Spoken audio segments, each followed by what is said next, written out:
প্রিয় শিক্ষার্থীবৃন্দ, অনার্স চতুর্থ বর্ষের ছাত্রছাত্রী, প্রিয় ছাত্রছাত্রী যারা আছো, আমি গত সপ্তাহে তোমাদের সাথে যুক্ত হয়েছিলাম এই অনলাইন ক্লাসে। তোমরা আমার ক্লাসে যারা দেখেছ তারা সবাই রোল এবং নিজের নাম লিখেছ। বিষয়টি আমার কাছে খুব ভালো লেগেছে এবং তোমরা যে সাড়া দিয়েছ ক্লাসে, সেটাও সত্যি একটা আশাব্যঞ্জক বিষয় যে তোমরা ক্লাস নিয়মিত করছো এবং সেটা কর্তৃপক্ষের সাথে, অর্থাৎ কলেজ কর্তৃপক্ষ যারা আছে, অধ্যক্ষ মহোদয়, উপাধ্যক্ষ মহোদয় এবং আমার বিভাগীয় প্রধান স্যারকে আমি বিষয়টি অবগত করব যে তোমরা শুধু আমার না, অন্য সব স্যারের ক্লাসই নিয়মিতভাবে করছো। তো তোমরা যথারীতি, আমি আজকেও তোমাদের বলছি, যারা আমার ক্লাস দেখছো, শুনছো, তারা অবশ্যই কমেন্টস বক্সে নিজের নাম এবং রোল নম্বর লিখবে। আমি কিন্তু এগুলি এই নাম এবং রোল নম্বর আমার যে হাজিরা খাতা আছে সেগুলো আমি এন্ট্রি করে রাখছি। প্রিয় শিক্ষার্থীবৃন্দ, আমি গত সপ্তাহে তোমাদের যে ক্লাস নিয়েছিলাম মেঘদূত কাব্যের উপরে, আমি আজকে ধারাবাহিকভাবে সেই তারই উপরে ক্লাস নেব। তো এই অনলাইন ক্লাস বিষয়ে তোমরা জানো যে আমাদের সরকার কর্তৃক একটা নির্দেশনা আছে এই অনলাইন শ্রেণী কার্যক্রমের সাথে যুক্ত হওয়া তোমাদের সাথে। এটা আমাদের সার্বিকভাবে দেখভাল করছে সরকারি সাদত কলেজের আমাদের কান্ডারি তথা অভিভাবক, চর্যাপদ গবেষক, অধ্যক্ষ প্রফেসর আলী মাহমুদ স্যার এবং সাথে আছেন উপাধ্যক্ষ প্রফেসর মৃদুল চন্দ্র পোদ্দার স্যার এবং সার্বিকভাবে বাংলা বিভাগকে যিনি নেতৃত্ব দিচ্ছেন আমাদের প্রিয় প্রফেসর মোহাম্মদ কামরুজ্জামান সরকার স্যার, যিনি বিভাগীয় প্রধান বাংলা বিভাগ। আমি আরো একটা কথা বলি বারবার যে তোমাদের সাথে যে প্রতিনিয়ত অনলাইন শ্রেণী কার্যক্রমের সাথে যুক্ত হচ্ছে বাংলা বিভাগের মেধাবী শিক্ষকগণ, তোমরা সবাই সব স্যারদের ক্লাস মনে প্রাণে ধারণ করছো এবং শুনছো, তোমরা লাভবান হচ্ছ। যাক, আমি সেদিন তোমাদের মেঘদূত কাব্যের প্রাথমিক কিছু ডাটা বা তথ্য দেওয়ার চেষ্টা করেছিলাম। আমি বলেছিলাম যে মেঘদূত কাব্য একটি টোটাল বিষয়টি তোমার যক্ষর বিষয়ে বলেছিলাম। যক্ষ তার স্ত্রী বা প্রেয়সীর কাছে যে দূত হিসেবে মেঘকে পাঠিয়েছিল তার সম্পর্কে কিছুটা ধারণা দেওয়ার চেষ্টা করেছিলাম। যে বিষয়টি তোমাদেরকে আমি বললাম যে যক্ষ যে তার স্ত্রীর কাছে মেঘকে দূত হিসেবে প্রেরণ করলো, সেই দূত যে রাস্তা দিয়ে গেল, অর্থাৎ মেঘের যাত্রাপথ তথা ভৌগোলিক একটা বিবরণ আছে, সে সম্পর্কে আমি ধারণা দেওয়ার চেষ্টা করব বলেছিলাম। তো মেঘ যখন তার স্ত্রীর কাছে ওই দূত করে পাঠাবে, আমি সেদিন বলেছিলাম যে আষাঢ়ের প্রথম দিবসে দেখলো যে নবীন মেঘ আকাশে উদিত হয়েছে। তখনই তার মনে হলো যে এই মেঘকে সে তার মনের বারোটা, মনের ইচ্ছা, যে তার কান্তা বিরহিত স্ত্রী আছে, সেই স্ত্রীর কাছে তার সংবাদটা পৌঁছিয়ে দেওয়া, যাতে তার যে স্ত্রী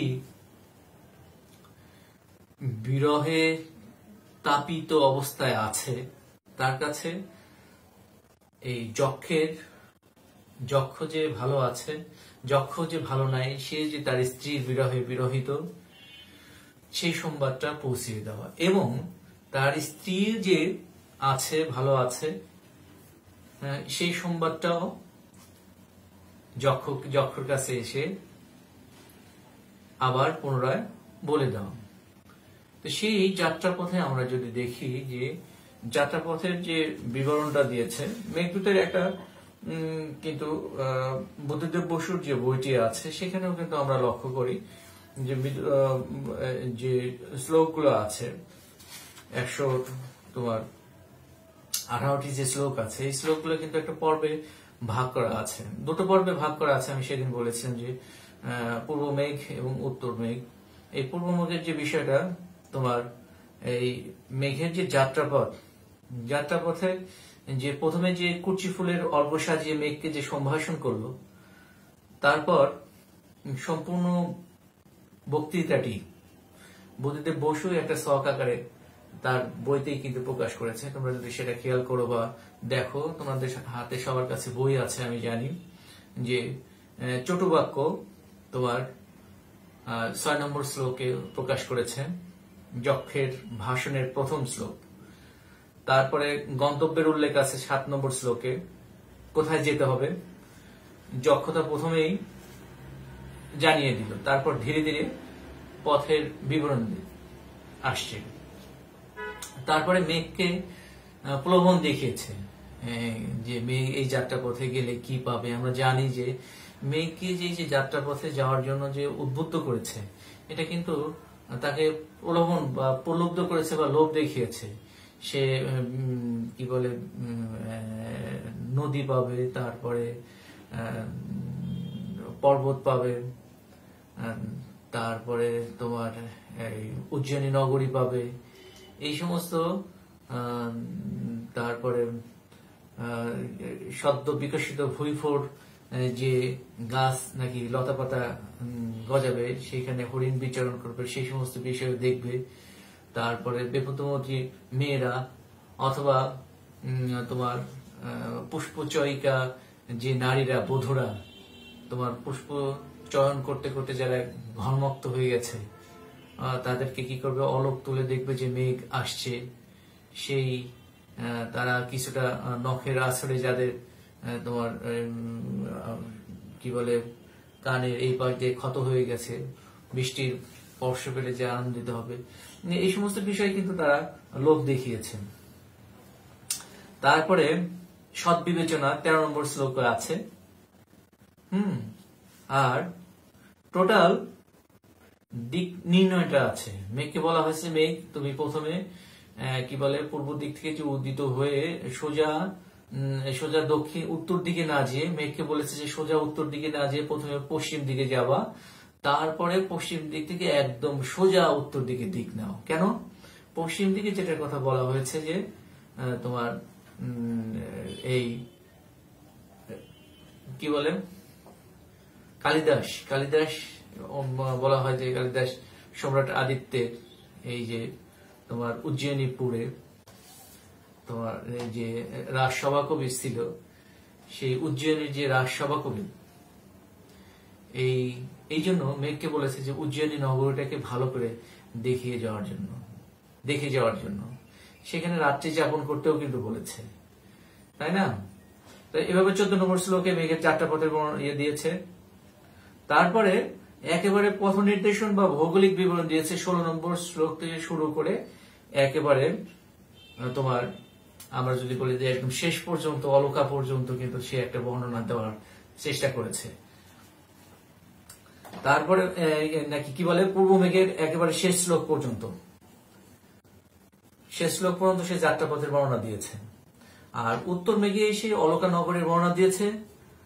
আর তারপরে তোমার ওই কি বলে যক্ষের নিজের আবাসস্থলের বর্ণনা দিয়েছে। সেই আবাসস্থলটা কিরকম, যক্ষের ভবনটা কিরকম, সেখানে কি কি আছে, তোরণ আছে, মন্দার বৃক্ষ আছে, সরোবর আছে, প্রমোদ শৈল আছে, মাধবী বিতান আছে, ময়ূরদণ্ড আছে, শঙ্খপদ্মের চিত্ত আছে। এইসব লক্ষণ দেখে মেঘ যাতে তার স্ত্রীকে চিনতে পারে। তারপরে 85 নম্বর শ্লোকে আছে যক্ষের প্রিয় যক্ষপ্রিয়ার স্বভাবরূপ। তারপরে যক্ষপ্রিয়ার বিরহক্লিষ্ট রূপ আছে তোমার 86 থেকে 100 পর্যন্ত। আর মেঘের নিজের ঘোষণা, আত্মঘোষণা দেওয়া আছে 102, 104 থেকে 6। সে কার দূত হয়ে এসেছে, কেন এসেছে, কি সংবাদ নিয়ে আসছে, তার প্রেরক কি অবস্থায় আছে, যক্ষ কেমন আছে ইত্যাদি। আর যক্ষের বার্তা আছে তোমার 107 থেকে 113 নম্বর শ্লোকের মধ্যে। আর যক্ষের অভিজ্ঞান আছে 114 থেকে 115 নম্বর শ্লোকে। আর পুনশ্চ অনুনয় 116 নম্বর শ্লোক। আর অন্তিম শেষের চাটুবাক্য বা নীতিবাক্য আছে 117 নম্বরে। আর সর্বশেষ 118 নম্বর আশীর্বচন একদম শেষ করেছে ইয়ে দিয়ে। তো এখানে মেঘের যে যাত্রাপথ আছে, এই যে ভৌগোলিক চমৎকার একটা ভৌগোলিক বিবরণ আমি গত ক্লাসেই তোমাদেরকে বলেছিলাম, সেখানে কিন্তু একদমই স্পষ্ট উল্লেখ আছে যে মেঘের বিশ্রামের ব্যবস্থায় কিন্তু 5টি আছে। মেঘ যে তার যে প্রিয়ার কাছে, যক্ষ যে তার প্রিয়ার কাছে মেঘকে প্রেরণ করতে চেয়েছে, মেঘকে যে প্রলোভন দিয়েছে বা প্রলুব্ধ করেছে, সেখানেই কিন্তু আমরা লক্ষ্য করি যে তাকে 5টি জায়গায় বিশ্রামের কথা বলেছে। আম্রকুট পর্বতে, তারপরে নিচই পর্বতে, উজ্জয়িনীর ভবন বলবিতে, তারপরে কঙ্খলের সমী পর্বতে হিমাচলে ও কৈলাসে। আর আমি আর একটা বিষয়ে তোমাদেরকে জ্ঞাত করতে চাই যে এই যে মেঘের যে যাত্রাপথ আছে, এখানে তোমার নদী এবং সরোবর আছে 8টি, 7টি নদী এবং 1টি সরোবর জানো যে মানস সরোবর, বিখ্যাত মানস সরোবরের কথা আছে। রেবা আছে, নির্বিন্দা আছে, বেত্রবতী আছে, তোমার কি বলে নির্বিন্দা, গম্ভীরা, চর্মোন্নতি, সরস্বতী, জাহ্নবী, হ্যাঁ, আর একটি বিখ্যাত সরোবর, সেটা কি মানস সরোবর। এই যে আমরা যে মেঘের যে যাত্রাপথের কথা বললাম, সেই যাত্রাপথ কিন্তু মেঘ কোথায় দেখলো? প্রথম মেঘ দেখলো যে রামগিরি পর্বতে সেই তোমার কি ধূমায়িত মেঘ উদিত হয়েছে।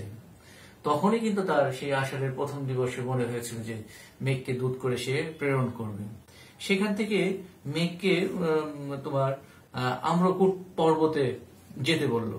সেই আম্রকুট পর্বতে কিন্তু কি আছে তোমার এই আম্রকুট শৃঙ্গ, সেখান থেকে আছে তোমার কি বলে নর্মদা নদী।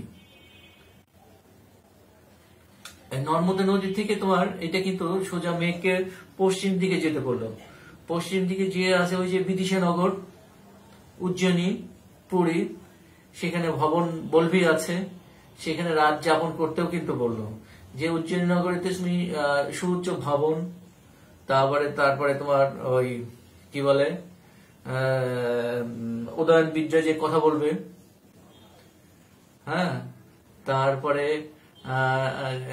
জানকীর বা কার্তিকের যে ময়ূর বেশি নৃত্য করে দেখাবে, আর সারা রাত উদয়ন বিদ্যা কথা বলে গল্প শোনাবে, যারা সুউচ্চ ভবন দেখতে পারবে এই উজ্জয়িনী নগরে। পাশ দিয়ে কি আছে তোমার এই তারপরে যাবে হচ্ছে তোমার ওই দশানোর জনপদ, তারপরে আছে তোমার আম্রকুট পর্বত, যেখানে সুপক্ক ফল আম পেকে আছে, এবং সেই পর্বতকে বলা হয়েছে কি বলে ধরনীর স্তন সাদৃশ্য। সেখানে মেঘকে তোমার বিশ্রাম নিতে বলেছে। ক্লান্ত হলে বিসর্পিতা রেবার নদীর জল যদি তৃষ্ণা লাগে, রেবার জল পান করতে বলেছে। সেই রেবা আবার তোমার কিভাবে আছে, আবার উর্মিমুখর বেত্রবতী নদীর কথা বলা হয়েছে, যেখানে কি আছে ওই নারীর মতো কি বলে বেদের লতাগুলো যেরকম নদীর পাড় দিয়ে পড়ে নদীতে এসে পড়েছে, সেটা হচ্ছে নারীর শাড়ির আঁচলের সাথে তুলনা করেছে। তারপরে আছে তোমার ওই যে বেত্রবতীতে, ওখানে আছে বেতস কেন্দ্র। তারপরে আছে চর্মোন্নতি বা শিপ্রা নদী, নির্বিন্দা নদী সিন্ধু। তারপরে আছে তোমার মেঘকে যেতে বলছে হচ্ছে কুরুক্ষেত্র যুদ্ধক্ষেত্রে, যেখানে তোমার পঞ্চ পাণ্ডবরা যুদ্ধ করেছে, অর্জুন যুদ্ধ করেছে। তোমার সেখানে শত আননের যে যুদ্ধ হয়েছিল, যার রক্তের চিহ্ন এখনো লেগে আছে যে স্থানে, সেই কুরুক্ষেত্র যুদ্ধক্ষেত্রের মেঘকে আমন্ত্রণ জানিয়েছে। তারপরে আছে তোমার কৈলাস পর্বতের হয়ে যেতে বলেছে, মহাকালের মন্দির, মহাকালের দেউল যেটাকে বলছে, মহাকালের দেউল বা মহাকালের মন্দির হয়ে মেঘকে যেতে বলেছে। তারপর সর্বশেষ আছে কি মানস সরোবর। হ্যাঁ, মানস সরোবর সর্বশেষ পৌঁছে যাবে হচ্ছে মানস সরোবর হয়ে সেই অলকা নগরী। তো এখন এই যে মেঘের, এটা হচ্ছে টোটাল যাত্রাপথ। এই যাত্রাপথে মেঘ যাওয়ার সময় কি কি লোক দেখানো হয়েছে, যে মেঘ যদি ক্লান্ত হয় তাহলে পর্বতের সুউচ্চ চূড়ায় এসে কি করবে, তোমার বিশ্রাম নেবে এবং সুপক্ষ ফল বা আম যে আছে সে আমও খাবে। তারপরে তোমার ওই কি বলে তৃষ্ণার্ত হলে নদীর জল পান করবে। আর ওই যে তোমার কার্শ যে নদীগুলো যে শুষ্ক হয়ে আছে, সেই নদীতে যদি বৃষ্টি বা বর্ষণ হয় তখন তারা কি হবে, যৌবনবতী বা রূপবতী নদী হয়ে যাবে, তার রূপ সৌন্দর্য দেখবেন। তারপরে ওই পথ দিয়ে যেতে যে মালভূমি আছে তোমার উর্বর মালভূমি আছে, সেখানে বৃষ্টি না হওয়ার জন্য শুষ্ক মরুভূমির মতো হয়ে গেছে। সেখানে কি করবে, সদ্য ভুঁইফোড় ঘাস জন্ম নেবে। সেই ঘাসের আমোদিত আঘ্রাণ গ্রহণ করবে হচ্ছে হরিণরা। তারপরে তোমার ওখান দিয়ে তোমার কি করবে, তোমার বেপতুমতী মেয়েরা পুষ্প চয়ন করবে, ফুল চয়ন করবে। তারা কি করবে, ওখান দিয়ে যেতে যেতে তারা অলক তুলে দেখবে যে আকাশে মেঘ গর্জন করছে। আবার কি করবে, তাদের সাথে যে পুরুষ সাথীরা আছে তারা হঠাৎ করে দেখবে, হঠাৎ যদি তোমার বিদ্যুৎ চমকায় তাহলে মেয়েরা কি করবে, যে তোমার পুরুষ সাথীদের গায়ে এলিয়ে পড়বে। এতে পুরুষ সাথীরাও আনন্দ উদ্বেলিত হবে। তারপরে আরো আছে তোমার এই কি বলে, ওই যে কুরুক্ষেত্র যুদ্ধের ক্ষেত্রে বললাম।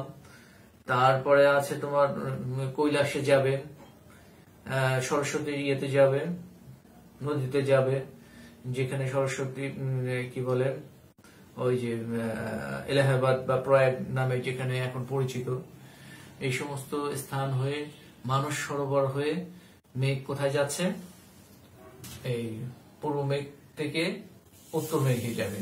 উত্তর মেঘে এসে আমরা টোটাল যে বর্ণনাটা পাচ্ছি, সেই বর্ণনাটা কিন্তু অলকা নগরীর বর্ণনা। মেঘ অলকা নগরীর বর্ণনাতে প্রথমে আমরা যদি দেখি যে অলকা নগরীর বর্ণনাতে থেকে একটা স্বর্গপুরীরই বর্ণনা দিয়েছে।